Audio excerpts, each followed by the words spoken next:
Welcome back to Anything Goes. I'm your 5-wing-4 host, Madison. I'm your 9-wing. Oh, I almost forgot my wing for a second. I'm a 9-wing-1, and my name's Caden. You forget your wing. I don't know. I've been living at 6. I forgot I was a 9. I've just been living at 6 for a good, 2 months now. Okay. Which is perfect because this episode is about 6s. Yeah. All right, let's jump in. So, we have an email. It's anythinggoes@gmail.com, and you should email us there. We also have a Twitter, which is @anythinggoes, and you should tweet at us. It's getting lonely. No one's emailed or tweeted us. Or twote. We also have twote. Is that the past? Twoted. Twote. Murder, she twote. What other platform should we be on, guys? How do we reach you? Yeah. Should we get an Instagram? I feel like we could do an Instagram. Instagram would be fine. We could do it. We could do a Tumbles. We could do. What do people have? A Pinterest board. Pinterest board. But yeah. We're on YouTube, but as I'm saying that, I just realized that I never uploaded the 5 video to YouTube, so I'm gonna do that. We're on YouTube, but if you're on YouTube, we hate you, apparently. YouTube, yeah. Spotify, Apple. Check out podcasts. Our website. We have a website. Yeah, our website. If you're not listening on our website, it's always in the description, link in the description, and it's got the full show notes on the website. So definitely check out the website, even if you're not listening on the website. So some disclaimers. We are not safe for work. Generally speaking. Very LGBT friendly. Talk about LGBT stuff a lot. If that's not your thing, go away. We're not professionals. Oh, as evidenced by the fact that my computer just made lots of noise on the recording. I didn't hear it, so maybe not. Well, okay, so I should have played it off like a professional and not said anything. We're not trained at all in anything Enneagram related. We, I would like to say that we read things, but in reality, you do a lot of the reading, and I just kind of show up and try to be funny.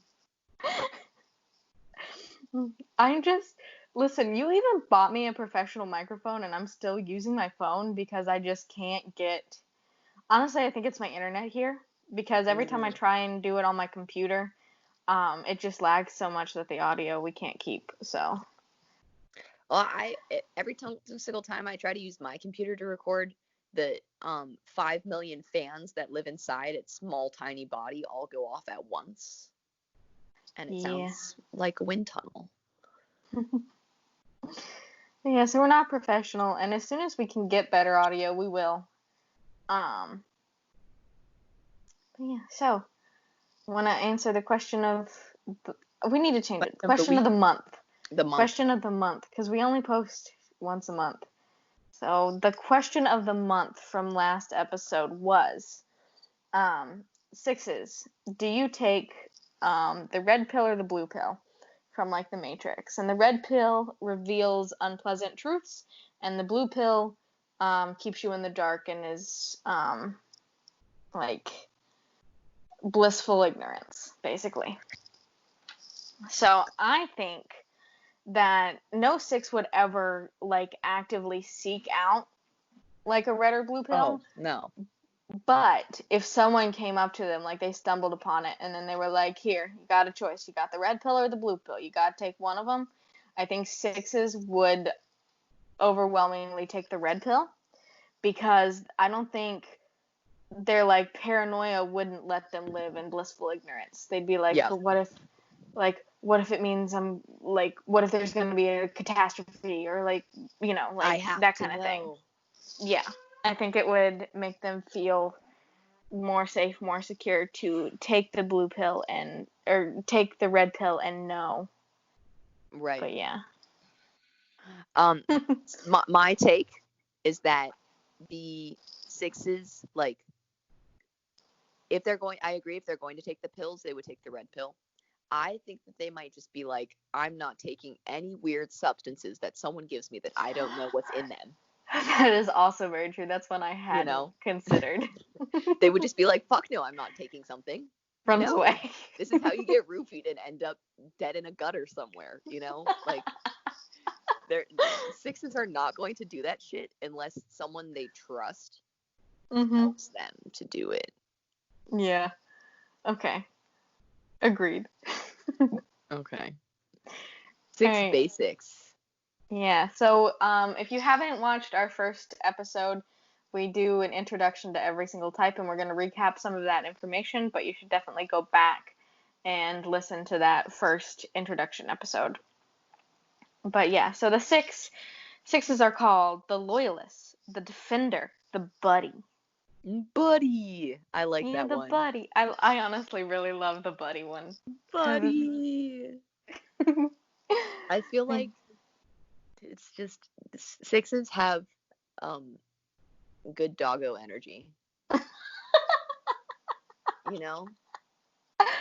Have you ever met someone and you're like, you are a human golden retriever, my good sir? See, whenever I see those people, I kind of think of them as twos. Oh, yeah, that is two. Maybe Mhm. golden retrievers are twos. I don't know anything about dogs. Yeah. I don't. Okay. Another name that I found though was the loyal skeptic, Mhm. which is sort of both sides of the six's personality. Mhm. And I also found the devil's advocate, which just sounds like a six I want to actually punch in the face though. Mhm.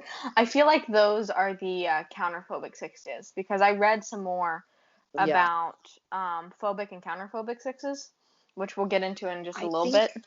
it's like the devil's advocate. When I say that, it gets to me a sense of the like white male masculine normativity. The people Yeah. who are in your sociology class and are playing devil's advocate because to them it's not personal and important, but for you and other Mhm. people it's literally arguing against your human rights, but they're just trying to be like, expand the conversation because that's what they've Yeah. been taught to do. Yeah. That's the vibe I get from that title, so I'm really not digging it. I feel like that's lower level of development sixes. Yeah, And specifically it's counterphobic. well, specifically counterphobic, and also I'm just like, because sixes seek out those authority figures and those structures. Mhm. If you are not given the tools early on in life to think critically and start to challenge a lot of the toxic things that you can internalize living in this society with all the isms we got, you're gonna turn into an asshole. So Yeah. poor sixes. Poor sixes. Don't. Let's go back to loyal skeptic. I like that one. Or Yeah, loyal the skeptic, buddy, the buddy, the buddy, buddy, the the buddy. buddy. All right. Six's basic fear and desire is their fear is of being without support and guidance, and their desire is to have security and support. They seek that out in like partners and jobs, living situations, pretty much every aspect of their life. That's a big mood. Yep. Growth and stress points. So they go to 9 in growth and to 3 in stress. They're stuck in the trifecta. Mhm. The Yep. little triangle of death. Yep. And then intelligence center. They are both head types and fear types. And so a little recap about intelligence centers is that for every intelligence center, there's one that's internalized, one that's externalized, and one like the middle number, which is the 3, 6, and 9s, who are the most of each type, but also the most removed from it. So sixes are the most fearful, but often don't realize that they are fearful or anxious Yeah. or stuff like that. It takes them learning self-awareness for them Which to is actually realize. Yeah, which is why they manifest in those two different ways, which is the phobic and the counterphobic, right?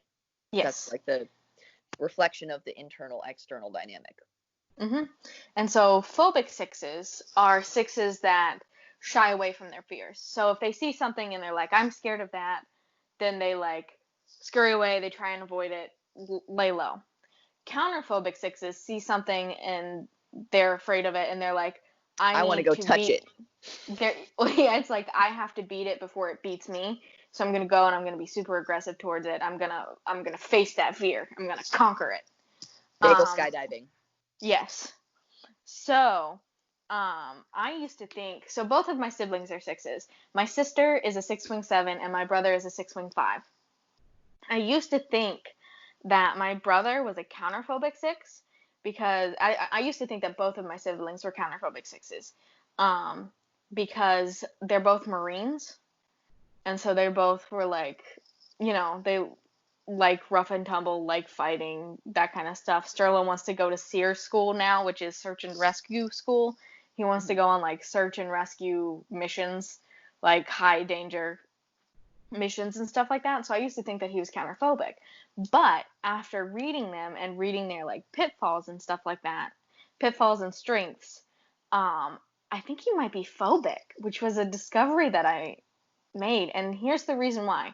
So phobic sixes, they kind of seek out their leaders and support, and then once they find they're like, this is the person that I'm gonna like kind of follow in a way, they just follow that person. They do whatever that person says. Or Yep. not like in lower levels, it's really, really bad. Like lower levels of development, think Wormtail from Harry Potter. Ugh. Yeah, definitely a phobic six. Um, but I think my brother is like an average phobic because I talked to him and I was like, why are you going in the Marines when he like the stuff that he's doing in the Marines is very like tech heavy and stuff. And I was Mm-hmm. like, why didn't you go into like computer engineering like in college? Like because you could go and he could get a really nice tech degree and he's doing really, really well. And he was like, Maddie, so listen, um, the thing that I've learned about myself most is that I am a follower. And I was like, what? And he goes, listen, I know that if I went to college, I would get in with a group of boys who would go out and go partying, and I would just drink away my college career. Like I couldn't do it. Like I need someone to follow and I need someone to tell me what to do. Essentially was the conversation that we had. And so with the Marines, he doesn't have to really think about anything. He gets his orders and he's like, it's the US Marines. The US is great. So I'll just follow all my orders. Mm-hmm.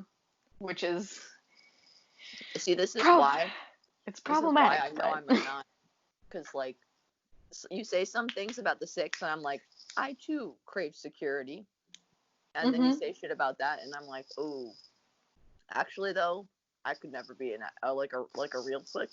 I dabble, but I can never be a real 6. Mhm. Yeah, so I thought he was counterphobic, but I think it's phobic and that he's just at an average level phobic where he's still like I'll like wants that adventure, wants to kind of face it, but only wants to face it with the security of someone telling him what to do. It's the And teamwork. yeah, it's the Teamwork teamwork. makes the dream work. How come Yeah, why did he not, he did like track stuff, right? Why did he not do team sports? Or he did football.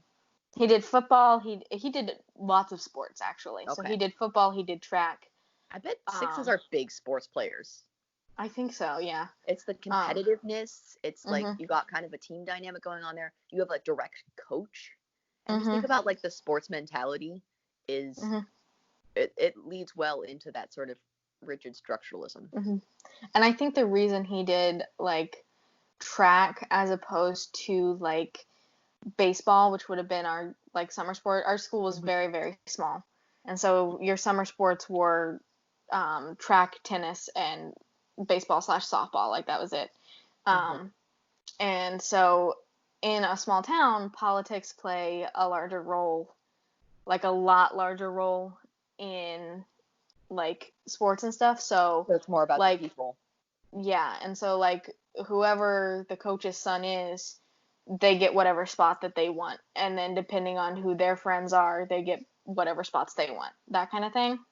And so he did not like the coach for the softball, or not the softball, but the The baseball baseball. team, whereas he really loved Coach Roland, Mm. who was the like track coach, and he loved Abrig. Like he would take Abrig's Yeah. classes, which he had no like interest in because Abrig was like our agricultural teacher.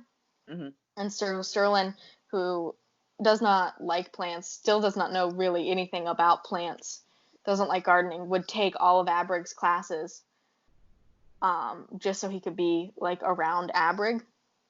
Ooh. Um, Yeah. yeah. So, and I think that's why he chose track as opposed to one of the other like team sports. And especially like even I'm thinking back to like all of the stuff that he did. He did like the relays and stuff, That's and team-based which stuff. yeah, it's team based. So he very rarely did like Individual. any individual. Like I think his senior year he did one the long distance run or something like that. Yeah. But most of it was like the 4x4 and stuff like that. So, Huh. yeah, definitely think he is phobic now. And I think actually my sister, who I thought was phobic, is probably more counterphobic. So that's interesting though, because what that's telling me is that the way that things are manifesting isn't as cut and dry as you're running away from things or you're running towards things. It's more like, why are you doing things? Yes. So, that's what I learned this episode. Yeah. Learning. Learning. Yeah. You ready to move on to the I am passions and the I am virtues? ready to move on. Okay. So, passions and the virtues, these show up in a bunch of different Enneagram theories.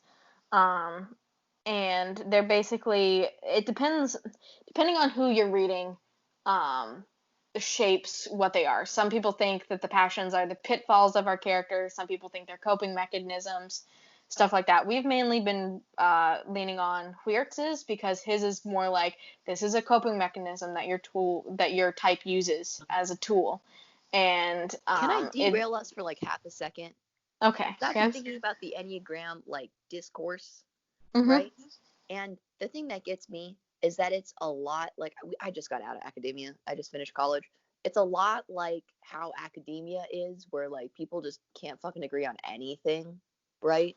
But there's like no like there's there's no way to really call out other people, because when I'm reading like anthropology work that's bad because it's racist or bad because it's like not doing the like interview process right or not taking into account a certain factor that I can like go reference another text on, like there's enough data um for you to like actually call that shit out, right?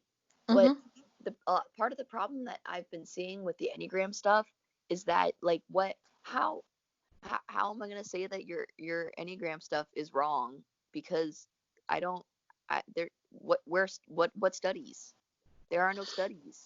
Where are my studies? is that what we're gonna do? We're gonna do a professional study into this. I don't really want to have to do it. I just want it to exist.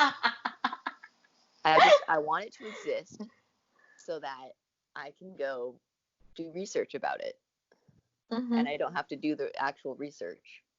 And like how would you conduct an actual Enneagram study that is like the reason that academia has certain ways of doing things is because they've decided over the course of a lot of years this is probably a good way to do things, and then if you don't like that way to do things you do something else and you make an argument for why you should do something else, but there's like enough people doing enough work that it kind of works, you know.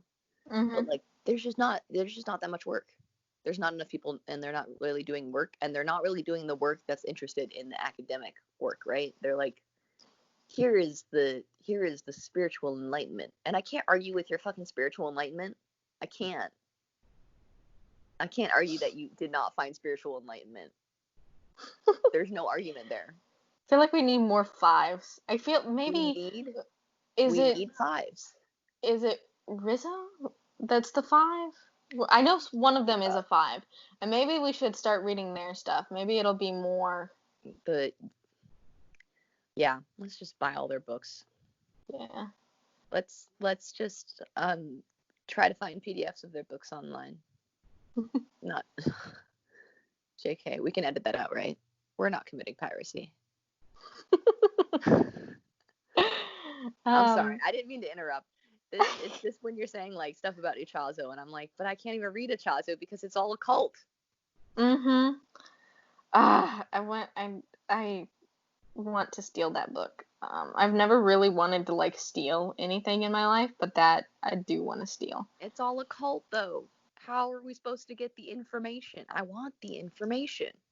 I want it. I want to study it so bad. If anyone is listening and loves us, try and buy Ichazo's book. The $2,000 whatever. It's not 2,000. It's member. So it's $500 for the book.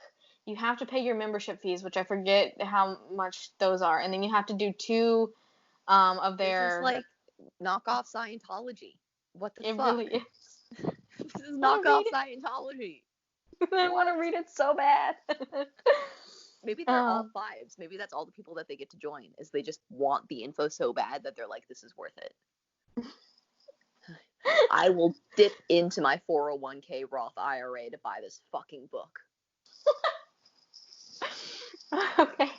But yeah, so let's go back. We've been studying, we've been mainly focusing on Huertz's version of it because his is less judgmental. But honestly, the more I read his stuff, the less into it. Yeah. Like especially when I read the 5 stuff, I was like, you're there, but you're not. Maybe people should only write about their own types. Ooh. Maybe that's the problem. Maybe that's it. Maybe people are like, oh, well, when I write about the Enneagram, I have to write about every aspect of the Enneagram. And no, you don't. You literally just have to write about how you personally, as your number, interact with different types, and like how those types, because we all have those things in us, are like manifesting in you. Yeah. Maybe that's it. People are reaching too far. Yeah. And also, okay, part of my issue with Huertz might just be with his editor. Because there's like I'll read his little excerpt, and then I will tell you specifically what I find wrong with it. And so, okay, Huertz's thing is that all the passions are made up of carnal hunger, emotional ache, and existential restlessness. And when you add 2 of them together, you get the third thing. So carnal hunger plus emotional ache equals existential restlessness, right? And existential restlessness plus carnal hunger equals emotional ache, right? So for the 6s, he says that their carnal hunger is suspicion or fret, their emotional ache is doubt, and their existential restlessness is solicitude. This is part of the thing that I have an issue with, but I'm going to finish reading his excerpt. So, 6s. Carrying this burden in their body, those dominant in type 6 experience a physical pull in 2 simultaneous directions: suspicion for all that is even microscopically off, and a visceral sense of fret that feels like an inner gnawing of unfortunate possibilities. The pain of all this gets parked in the heart center and is a repetitive compulsion for self-doubting, a form of questioning their own veiled safety net. Most keenly affected, however, is the repressed head center's solicitude, specifically the uneasiness of their anxious minds. So this last sentence, most keenly affected, however, is the repressed solicitude, specifically the uneasiness of their anxious mind. It's too wordy. Solicitude is probably not the word he should have used there. It doesn't really convey the right thing. I also think that he's talking about specifically people who are like at unhealthy levels. Yes. And so this is very confusing because I can hear that, and I don't think I really know any unhealthy sixes, but I know like a fair amount of average level sixes, Mhm. and it's just not how it is for them. Like Mhm. maybe they go there every once in a while, but they're not living there. Yeah. And I think so. Also, I don't agree with the word solicitude, and it's really bugging me, and I hate it so much. And I just need to rant about it for 5 seconds. Go for it. But solicitude, I even forget the definition of it right now, but it's the care of. Hold on, I have to look it up. Because it doesn't Care or fit. concern for someone or something. Yes, care or concern for something or for someone or something, and it just doesn't fit there. It doesn't No. flow in this sentence because if you replace it, most keenly affected, however, is the heart centers the head centers um, care or concern for something or someone, specifically the uneasiness of their anxious mind. Like it doesn't fit. Like the definition, it just doesn't. Like you shouldn't use that word there. Like care or concern for Right. someone or something, specifically the uneasiness of their anxious mind. Like they're concerned about the uneasiness of their anxious mind. It No. doesn't flow grammatically, and I don't like it. And this might be my 5, just being like, who was your editor? Who is your editor and can I fire them? Yes, I need to fire them. You needed to use a different word. Um, So the problem that I have with that interpretation of the 6, and well, like, just disclaimer, obviously we're picking apart Huertz's stuff, but we're also using it because it's the one that we like the best. So don't get on our cases for it. yeah, It's we're fine. gonna We're use it allowed to. until we write our own book. Exactly. Um, the problem that I have with that is specifically like, I think the it's framing the paranoia of the 6 as something that is like, when I guess solicitude is more the care and concern stuff, but like I get the vibe from that sixes are like isolating themselves almost. Do you hmm read that into like what he's saying? Like he's talking a lot No, about yeah, the 6.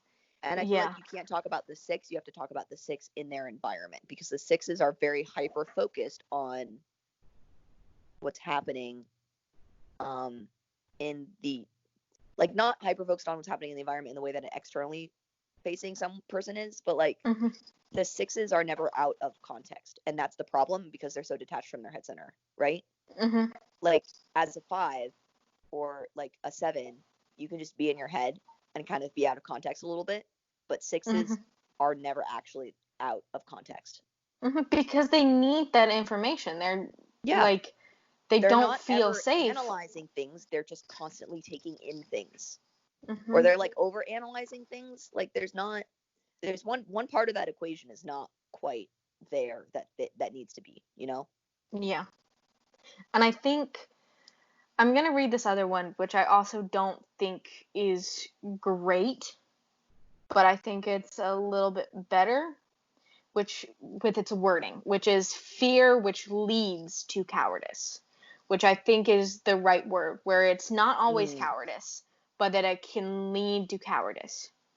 And that 6s can focus much of their time and attention on the worst case scenarios. They're mm, afraid to be alone without the support and guidance of a group or person. When a 6 gives in to their overwhelming sense of fear about literally everything, they can become cowardly, unwilling to step outside whatever safe comfort zone they have established. They refuse to open up their minds to new ideas, to trust new people, or to try new things. And I think that that is a little bit better worded because they're yeah. not always cowards. 6s obviously aren't always cowards, especially the higher up their level goes. But it's that if they give in to these things, that can lead to cowardice, and it can lead to them shutting down and not trying new things, or just squarely staying inside their comfort zone and attaching themselves to potentially toxic people. Mm, Um, and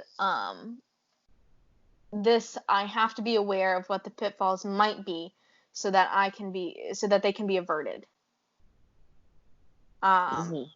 Which is, instead of living in the moment, focusing on every little problem. Yeah. And I think that is the base problem of the 6 and the base passion.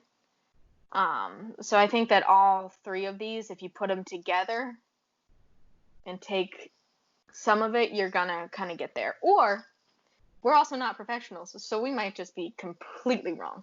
We're most likely completely wrong on everything. But yeah, so but it's okay. Yeah, 6s, I would love to hear you chime in. I would love to hear back from you about this. And also, I wrote this in my show notes. I think that, along with Huertz, how he thinks that some of the passions are named incorrectly. I think so. Most traditional people label the passion of the 6 as fear, and I think that's a little bit wrong. I think that anxiety should be the name. Right. Because everyone in the head center is afraid. Mm-hmm. The 6 is more about spinning on that fear and not letting go of it, you know? Yeah. But yeah, so 6s, chime in. Did we nail it? Did we completely miss the mark? We're all wrong on everything. It's not even called 6. All right, so virtues. Their virtue is courage. And this is when a 6, quote, stops doubting themselves and they find an inner wellspring of courage. And instead of engaging in mental acrobatics, which about worst case scenarios, a spiritually healthy 6 will move through their lives with purpose and great strength. And here's why anxiety works better than fear in that, right? Because fear is actually the opportunity for growth. Because you can't have courage without fear, right? So that it's all of our flaws and all of our strengths are connected. It's just about finding like the right sort of mix and match balance between them. Exactly. Yeah. So 6s, find your way through your anxiety. Find your courage. Your fear is an opportunity to grow. You can let go of it, and then you'll feel better. You'll feel less anxious. Yes. All right. Ready to move on to blind spots? Yes. All right. So, some blind spots of the 6. 6 is constantly, quoting, 6 constantly focus on the things that can go wrong. Therefore, their tentative and cautious approach may seem to others like stubbornness, pessimism, and negative behavior. 6s tend to worry a lot about what might happen and their ability to deal with it, which can lead to them seeming insecure. Others may then doubt the ability of the 6 to take care of things. This questioning of their ability is what the 6 is trying to avoid, yet their cautious approach may create just that. I feel like 6s also can get so scattered. Yeah. Like if you catch a 6 on a bad day and like they're in stress and they're going to that 3 competency, right? Yeah. But they are just all over the place. And then you're in the space with that and you're like, you are stressing me out right now. I don't really see that in my brother a lot, and that might be his wing, but I definitely see it in my sister. Like my sister gets very scattered. That's my boss. Yeah. So I don't know. I want to say, maybe it's the phobicness of it. So Hannah's counterphobic, and so she's scrambling to try and face things. Whereas Sterling's like, I have the person I'm listening to. Yep. Because he rarely gets scattered. What is he going to do when he's the person that you're supposed to listen to? Hopefully he'll have grown by then. Right? But that's just the thing, right? Is like 6s, if you seek out support structures that are going to be like healthy and good for you, that's nice.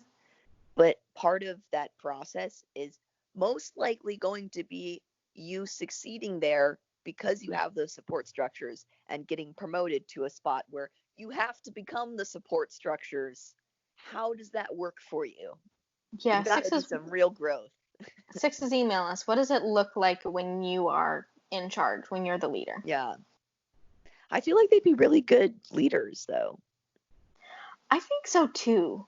Actually, okay, so my brother ends up getting like team captain and shit like that a lot. Right. Because they're like looking out for all of their people. Yeah. They're team players, and that's what you want leading you, right? Mm-hmm. But like that, it must be hella stressful to try, especially if you're a phobic six and trying to attach yourself to someone, and then all of a sudden they're like, okay, but you have to do this all on your own. You know what I think it might be? Once they've been around someone who's established, so they have their security point, right? Yeah. And when their like leader or someone that they're looking up to is like, you've got this, maybe that makes them stop doubting their ability. And then they're like, okay, I've got this. I've got it. I've got it. Because Sterling, usually when he's got something, he's like, I got it. Coach said, I got it. I got it. So maybe once their support system is like, yeah, you've got this, then they're just on it. Then they're on it and they can focus and they can do it. They can do the thing. Yeah. Okay. Right. So, despite being very focused on loyalty and issues of trust, the six is naturally inclined towards skepticism and wondering whether people can be trusted. This may impact negatively on their interactions and relationships. By focusing on trustworthiness so much, sixes make it difficult for people to consistently trust them. And so, this is why you have to go be a 9 and just always take everything at face value. So, I don't know. This might just be my brother and sister, but both my brother and sister have things about cheating. So my brother is like, a woman could do anything to me except cheat on me. That's like the worst thing she could ever do. Like she could walk up and punch me in the fucking face and I'd prefer it than her like cheating on me. That's kind of fucked up, but okay. It's very fucked up. And my sister, this is how she starts to feel secure in her relationships. She has this theory that in every relationship, one person is the cheater. And it's not necessarily that they are cheating, but it's that they're the one who will go out and cheat first if something starts to go wrong. And so in her relationship right now, her marriage, she is married. She is like, I feel secure. Like she's like, that. Huh? She went through with that, didn't she? Oh yeah, she's married. Yeah. Some family drama there. But anyway, she was like, she told me she felt good in her relationship because she knows that she's the cheater. Because she's like, there's no way Noah would ever cheat on me first. Like, if things were going downhill, I'd cheat on him first. And that's how she finally felt secure in her relationship. And she's like, Maddie, you got to be the cheater in the relationship. You got to know that you'll be the cheater first. And I was like, oh, no. No, I can't. I feel like that dynamic is, first of all, bad. Okay, I'm also sitting here. My girlfriend is literally on the couch with me, so whatever. But but also it just makes me feel really nervous if I know that I'm the one to fuck up, because then it's my fault. I don't want it to be my fault. I'm perfectly fine with it's not going to be your fault. I'm perfectly fine with, other people fucking up and giving me an excuse to walk away. I don't want to be the one to fuck up. Maybe that's the. But see, I think that gives them their sense of security because they know if the other person's not going to fuck up, then they know they can trust that. They can control the situation. Yeah, they know that they can control their own behavior, but they want someone that they can trust who will have control over their own shit. Because my sister's like, I'll never cheat on him, but I'm the cheater. So like, so no cheating will ever happen. Exactly, and that gives them. That's the security. That's an odd way to think about it, for sure. For sure. But I guess more power to her for figuring out how to trust people.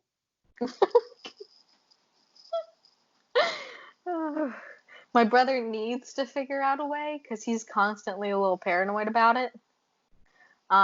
He called me up and he was worried about Does he have a Sydney. girlfriend? Yeah, he has a girlfriend right now. They're long distance right now, but he has also informed me that next year on their anniversary he's gonna propose to her.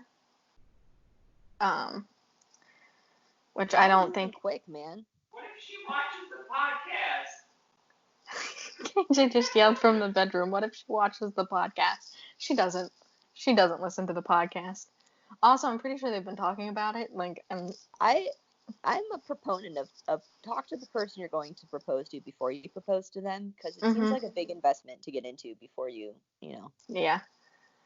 But yeah, so they'll have been dating for 3 years by that point, but also they'll have never lived together and stuff like that. Yeah. And it's a little rough, especially since he's worried about her in college. And he's like, Maddie, I don't want her going to parties because, like she's pretty, and if she gets drunk, like, you know? And I was like, what do you mean, you know? Thing? Like a safety thing or a cheating thing? Both cheating and also safety. Okay. He was like, if she gets drunk, she might be able to be talked into it, you know? And I was like, no, I don't know. Like, I do not know. Like, whenever I get drunk and I'm not around KJ, I just spend all time texting KJ. You know what I mean? Yeah. Like, I'm like, don't look at me. I'm texting my boyfriend. Just drunk in the corner, just texting. Being so annoying. Right. Yeah, so I was like, no, Sterling, I don't know. Like, you can either trust her or you can't. Like, that's it. But then I realized that he's a 6 and he can't trust. He can't trust. Yeah. It's not like a 5.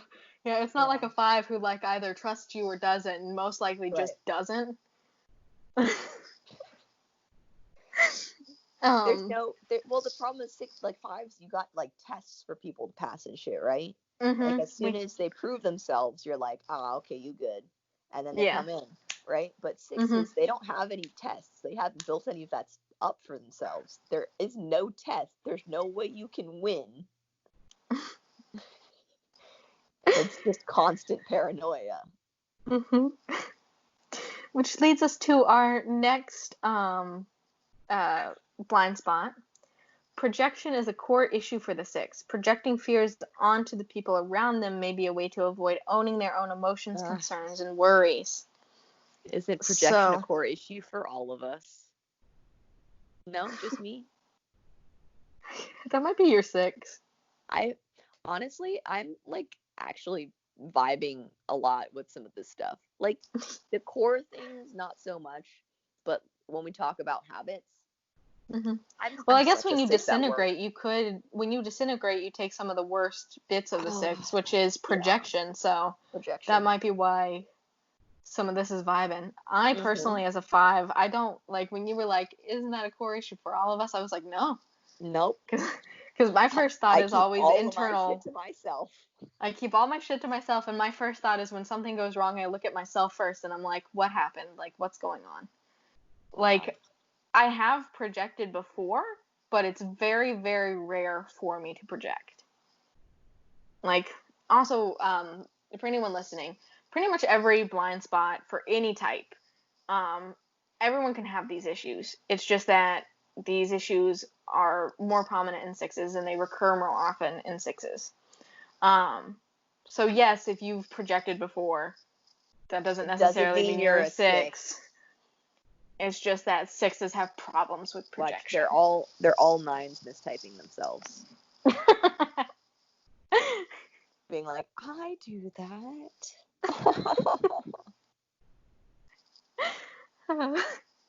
But yeah, so let's move on to the strengths. Because 6s, you got a lot of them. So 6s... Did you know that Frodo Baggins is a 6? I didn't know that. That's what Enneagram Institute says. Frodo Baggins is a 6. And you know why he could carry the fucking one ring of all doom? because he Uh-huh. was constantly paranoid that it was going to do something to him. This is the only reason he survived that entire trip, is because he's a 6. So 6s, you got a superpower. You can handle the One Ring. All right, so 6s are devoted. They're committed to what they value, expressing duty and care in service of people, responsibilities, and causes. And that is very true. And I think that's part of the reason my brother and sister have such a fear of like cheating, is because they are so devoted to their partners. Like, they care so much about their partners that, like, if something ever happened, like, it would, you know, yeah. So 6s are also courageous. 6s often courageously take a stand on behalf of the greater good despite concerns and risks. Preparedness. Being alert and risk aware, 6s pay attention to what is going on in their world and act to minimize risks and threats. And that is very true. My brother got really mad at me once because I didn't have a pocket knife in my car. And he was like, but why? Like, they're so useful. And I got a pocket knife, I put it in my car, and I've literally not touched it since. Like, it's just been in there since Very put it useful. I put it in my junior year of high school. And it So it's has been not like moved. 8 years. Yeah, it's been like 8 years. And he's like, but you gotta have one. You never know. You never know. You could get a flat tire. And I'm like, how would that help with a flat tire? Like, what the... But yeah, so trustworthiness. Once 6s make a decision or a commitment, they stick to it. They also respect rules and authority as long as they feel like they can trust the source or intention. 6s, So along with can you do us all a favor and download a like fact checker or something though? Like, I get legit concerned sometimes when I hear that 6s just trust. I say this as I had that comment earlier about like taking people at face value. As a 9, that's just maybe I'm just a dumbass, but that's just what I do all the time. But fuck authority. So I don't know. That's me projecting again. But you know, a little paranoid little tidbit in my brain was like, please fact check 6s. Just don't watch Fox. Do not. Yeah. Along with this, I have a story. Like, so when my brother and I were little, we called it the sacred pinky promise. Mm-hmm. And if we pinky promised and did it a very specific way, what the other person had to do is they had to help that person who asked for the pinky promise, no matter what, like, help to the fullest of their abilities, and like try and get them out of it. But the other person who was coming to the one person with the sacred pinky promise had to be completely honest about what they did and how they fucked up. Like, no sugarcoating. Like, how the fuck did you fuck up? And most of the time it was my brother coming to me being like, I fucked up, pinky promise. Like, Beep. Oh god. yeah. I need to For edit legal that out reasons, because that's a joke. yeah, because I need to edit that out because he's a Marine. Yeah. So I'm just gonna put a bleep over that. Alright. So they're team oriented. 6s enjoy the cooperation and collaboration of groups and thrive in a healthy team environment. I feel like we've spent enough time talking about that. Like, 6s love teams. Teamwork Team makes the sports. dream work. Alright. So let's move on to some fun stuff. Alright. Is this So- uncomfortable for you to bring up sex the first thing we talk about fun stuff when it is literally your siblings? No, it's not uncomfortable, and the reason being is because my mom was so like ashamed of sex. If like my brother and sister were like came to her with a question about like condoms or something, she'd be like, "You shouldn't talk about that stuff." Like And that. so you Like, had to field it? yeah. So I had to field all of their sex questions. I'm the one who bought my brother condoms literally all through high school. Like, I I'm so glad I'm the baby. Yeah, no, I had to teach them all about like safe sex and shit like that. which didn't stick sometimes because I also had to buy Sterling Plan B a bunch of times. It's the dumbass effect. Yeah, they didn't learn. But yeah, so no, my brothers and sisters and I have a very open relationship about our sex lives. Just because if they have any questions ever, they still come to me. Like, they'll still be like, is this weird? And I'll be like, I don't want to know that, but yeah, that's kind of weird. You should see a doctor. Oh, God. So, but yeah, so anyway, getting into this, we have a recurring segment where we read this article, and it was the best sex position for each Enneagram type, and we've been debating those. So for the 6, their sex position was missionary with legs crossed, and I think they should have said ankles, because for me, legs crossed means crossed at the knee, Yeah, and I you don't can't really really get, do. Yeah, you can I don't cross your get how that would ankles. work. You can cross your ankles, but you can't cross your legs. No. I also was having a hard time picturing this, and KJ just like got in the position, and I was like, oh, okay. Yeah, I don't. I'm yeah. having a hard time picturing it too. Honestly, I think that it's wrong. I don't agree with it, especially since they give another number, and I'm not going to spoil it, but they give another number, just missionary, and I think that once again it's them trying to like. What are all of the other positions left over? Yeah. Round them off, I guess. And so in a previous episode, they gave ones reverse cowgirl, and we disagreed with that because it wasn't spicy enough. But like for ones, it's like spicy positions, but like with definite safe words in place is what we came up with. Mm-hmm. And I think that instead the 6s are the reverse cowgirl. Because I think that they really like missionary / cowgirl, but then they're also like, ooh, like, let's spice it up and get like real spicy, and then they just go reverse cowgirl. I also Let's get real spicy. reverse cowgirl. I also think this is it because there's a comedian, Bert Kreischer, who is my brother's like favorite comedian, and guarantee he's a 6. Like, guarantee, like he's a hard 6. And he has a segment about how he like wanted to spice things up in his bedroom, and he was like, he convinced his wife to like try reverse cowgirl, and that was spicy for them. And like, yeah, and so I was like, yeah, that seems like, when I heard that segment, I was like, yeah, he's a 6. So I definitely think that's the spice of life right there. Yeah, 6s spice it up with reverse cowgirl. But I'll give you their quote in case you wanna, in case you think missionary with legs crossed might be correct. So they said that we're wrong.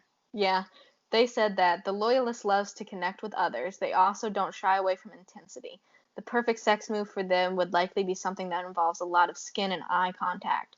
Missionary with the receiving partner's legs in the air is a great option. You can also cross your legs to change up the penetration sensation. And here's what I disagree, again, with their whole thing, is that when you do missionary with your legs crossed, it creates a lot of space between you and your partner. Yeah. Like, because say you're the one being penetrated, your legs are up sitting on their chest and your ankles are like crossed behind their head. And so even if you're super flexible and you can have your legs like flat against your stomach, there's still the space there that is created by your legs. Right. So it's not a lot of skin to skin contact. Yeah. And also, depending on like how flexible you are, you might not even be able to get great eye contact because you might not be able to get your legs that close to your body. Right. So I think it completely, like, their reason for a lot of skin and eye contact, like, then they should have just gone with like missionary or like cowgirl or something like that, because there's not a lot of skin and eye contact. But yeah. So This is also just like, we need to go back and queerify the really do. whole thing. It's all been very straight. It's like Mhm. someone's getting penetrated. Mhm. You're like, The okay, only one that well, wasn't was twos with oral sex. oral. But yeah, I've just been presuming that lesbians are using strap-ons this whole time. yeah. I mean, that's kind of also what I've been assuming. Yeah. So gayify it with a strap-on. It just seems very boring. Mhm. Like they need to be more imaginative. If you're going to write an article about sex, really think outside the box. That's what we should do. If we get enough people emailing us, I wanted us to like create a newsletter, and that should be our first newsletter if we do it. The Enneagram and sex. Yeah, that should be our first newsletter that we do. So Okay. email us if you want to be a part of a newsletter, please. Anyone say anything to us, please. Hello. Hello. I know you're out there. I can see our downloads. We're also up to 112 listeners, by the way. Ooh.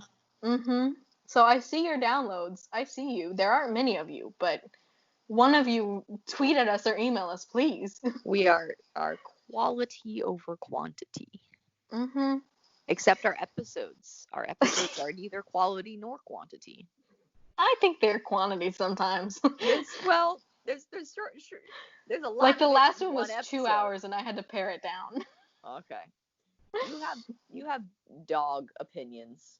Yeah, I do have dog opinions. I have owned a lot of dogs. That makes it seem like I'm really bad with dogs. They've all lived. It makes it seem like I've had a lot of dogs that have just died. No, we had like I lived in very country West Virginia, a lot of land, and so we usually had like at least 2 dogs at any given time, sometimes up to 3. Like that has just always been. So I've been giving each Enneagram type a specific type of dog that they are. And so I think that the type 6 is a Doberman Pinscher because they look tough and they look scary, but they are scared of their own shadow. Our neighbors had one, and literally it would like stand its ground. Like whenever we would go up to like visit our neighbors, it would like stand in the yard and look all aggressive and like just kind of like stand there like eyeing us down. And then once we would get close enough, they would just run and hide under the porch. What? Be like, I did, yeah. It was so scared, it would just hide under the porch and like shake. And like this is a dog that like knew us, that we had never, like we hadn't been mean to this dog or anything, but it was so scared, it would just hide That under dog the porch. can't trust anyone. Yeah, no, but it would try and look all aggressive and mean, but not actually growl. It would just be like, like kind of like hunkered down in like a defensive position, and then just run under away. the porch.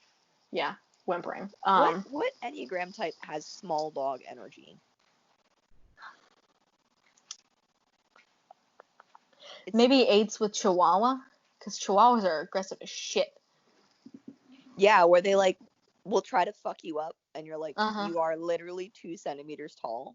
Yeah, it's like really short, small 8s are Chihuahuas. Mm. Alright, so we have some memes. Meme. I outsourced my meme of the week. Alyssa picked it. Have you seen the Chief Tannenbach gets the news? Yeah. Her reasoning was, this is the internal 6 brain, where like everything is fine, and then your other thought comes along and it's like, no, it's not fine, and you're like, oh fuck, it's not fine. I looked at a picture of this, and I definitely feel like that is 6s internally. So my image was the one where it's like the brain says something, and then the girl's kind of like sleeping, and she says something, and then the brain says something again, and the girl's like eyes are like they get real wide. And I feel like that's 6s all the time. Literally the same energy. That's it. That's what 6s are like. We've decided. Yeah. And I will post those in our show notes, and the full show notes are once again on our website, so check those out. Yes. So I assigned you question of the week Yes, because I have a question. your girlfriend is a 7, so I live in 7 brain when I play D&D. It's very fun because I get to like experience for just a minute what it feels like to have absolutely no conception of shame. But I do have a good question, and 7s are going to hate me for it because I'm going to make them choose. So you have 2 options. You go to a very, very nice restaurant. All right. One that you have been waiting for, one that is very popular, is supposed to produce some of the best food in the planet. You have 2 options. One is a specially constructed, handcrafted meal from the head chef, every part of it meant to complement the other parts of the experience, like full, I don't know how many meals, like 5 courses, 7 courses. And then the other option is you get a sampler where you get to try every single thing on the menu. Which one do you choose and why? So you either have to specialize and get like the perfect experience, or you get to try everything. I have a 7. I'm going to ask this. Ask them and see what they respond. I don't think they listen to the podcast, but they know about it. So I will ask them and be like, hey, I'm going to put your answer on. Yeah. Because I've noticed that there might be like different types of 7s that would respond differently to that. But they both are very 7 experiences. I think it depends on the wing. Might be a thing. My guess is going to be the wing. Yeah, I like that question. It's a very good question. All right, so let's wrap up. Send us your answers, and then send us what wing you have so we can confirm whether or not that's the cause. I think so. Email us, anythinggoes@gmail.com, or tweet at us at anythinggoes, and leave us a review on Apple Podcasts, because we're still only sitting at 1. Woo! 5 stars. Yes, 5 stars. Bye. Bye.